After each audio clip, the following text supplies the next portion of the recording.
Most villains are born from hate. But Aunt Lydia? She was forged by a choice that no human should ever have to make: become the monster or end up on the wall. We've spent years loathing her, watching her rule the Red Center with an iron fist and a cattle prod. But as we stand on the threshold of the Testaments, we have to look closer at the woman behind the brown habit. Was her cruelty a symptom of her devotion, or was it a calculated shield? Today we're peeling back the layers of Aunt Lydia, one of the most polarizing and brilliantly complex figures in the world of The Handmaid's Tale. She's Gilead's most terrifying enforcer and its most intriguing mystery. And her true story is far darker than you think. Hi, it's Captain Spoiler here, overthinking pop culture. We're about to dive deep into spoiler territory, so consider yourself warned. To understand why Lydia became Gilead's most effective weapon, we have to strip away the propaganda and look at the psychological blueprint of an ant.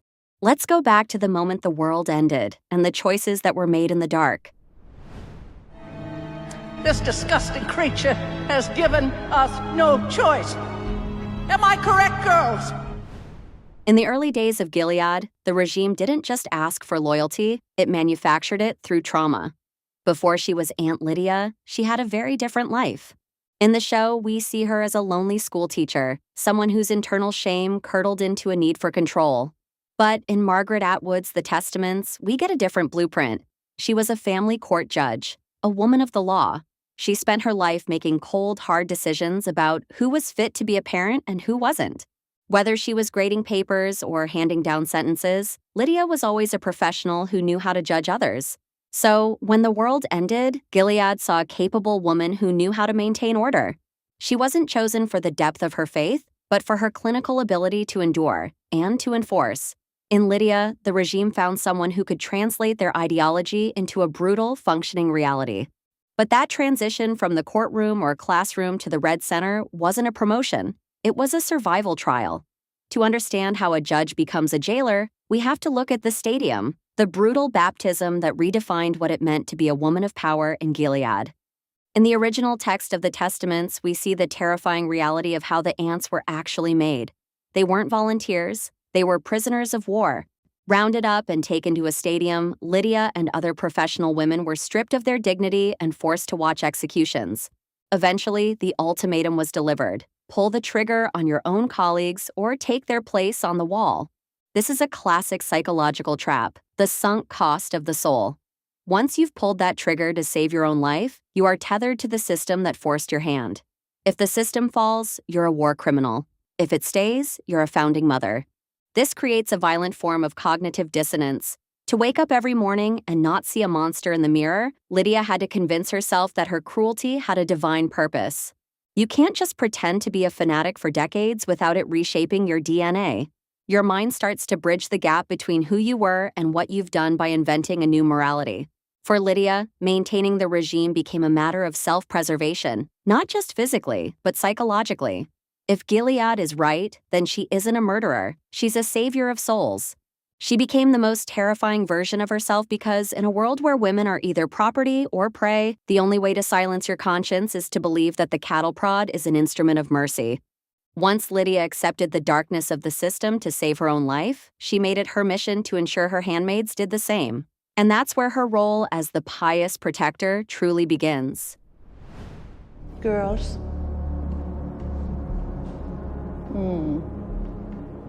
I know this must feel very strange. But ordinary is just what you're used to. This may not seem ordinary to you right now, but after a time it will. Lydia's relationship with the handmaids is a masterclass in psychological complexity. To the outside world, she is their tormentor, but in her own mind, she is their only hope. She sees these women as her children living in a brutal world of wolves. Her cruelty isn't just about punishment, it's about a warped form of vaccination. In Lydia's distorted reality, breaking a girl's spirit into submission is an act of mercy. She believes that if she can make them obedient, if she can harden them through trauma, they might actually survive the commanders. It's a toxic, Stockholm Syndrome-infused brand of motherhood where the shepherd beats the sheep to keep them from wandering toward the cliff. Think about her relationship with Janine. It's the most haunting dynamic in the show. One moment, Lydia is ordering the removal of Janine's eye as a lesson in modesty. The next, she's whispering comfort to her, stroking her hair, and offering her a piece of cake like a doting grandmother. To us, it's sociopathic, but to Lydia, it's consistent. She truly believes that by being the one to hurt them first, she's shielding them from a much worse, much more chaotic violence at the hands of men. There's a paradox at the heart of her character. She genuinely cares for these women, but she expresses that care through the only language Gilead allows: discipline. When she sees a handmaid fail, she feels a personal, maternal failure. She's desperate for them to succeed within the system because she knows what happens to the ones who don't. In her head, every burn from the cattle prod is a scar that might save their lives later. She is trying to build a version of them that can withstand the weight of the world, even if she has to crush them to do it.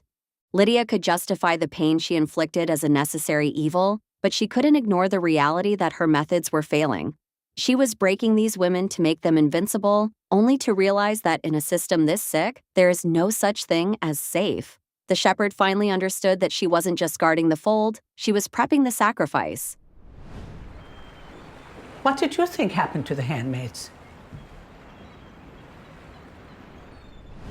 For years, Lydia's justification for her cruelty was simple: I am doing this to keep them safe. But in the later seasons of The Handmaid's Tale, that lie starts to fall apart. She begins to see that no matter how much she hardens these women, the system will always find a way to discard them.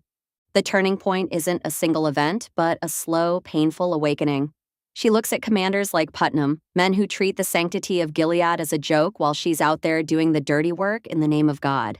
She sees Janine, her most successful project and her greatest failure, being pushed to the brink of suicide and madness. For the first time, Lydia's legendary composure slips. This isn't just a crisis of faith, it's a crisis of authority. She realizes that she isn't the one in control. She's just another victim of the patriarchy, tasked with policing her own kind. When she stands up to Lawrence or watches the brutal treatment of the girls in the later episodes, we're not seeing a new Lydia. We're seeing the old Lydia, the judge, realizing that the law she's been enforcing is fundamentally broken. The mask of the pious aunt is still there, but underneath it, something much more dangerous is brewing, a sense of betrayal.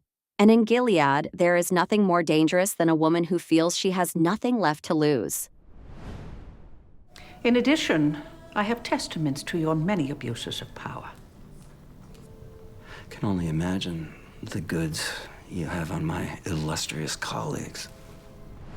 This brings us to the ultimate question. Is Lydia's change of heart a slow awakening, or has the mask been slipping for decades?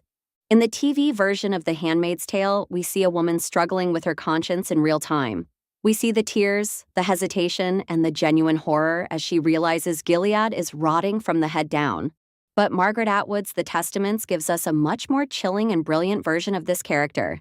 In the book, Lydia isn't a reformed sinner. She is a master strategist who has been playing the long game since the day she left that stadium. While she was tasing handmaids and preaching about modesty, she was also building a secret archive. She was collecting every sin, every affair, and every illegal act committed by the commanders. She documented every step of the system for her own protection, power, and leverage. So, as we look forward to the Testaments, we have to wonder which Lydia we're going to get. The version we see in the new series might reframe everything we thought we knew. Is she a villain who found her conscience at the 11th hour? Or is she the most patient double agent in history? The cold, calculating woman who finally realized that the only way to truly protect her girls was to burn the entire house down with everyone inside?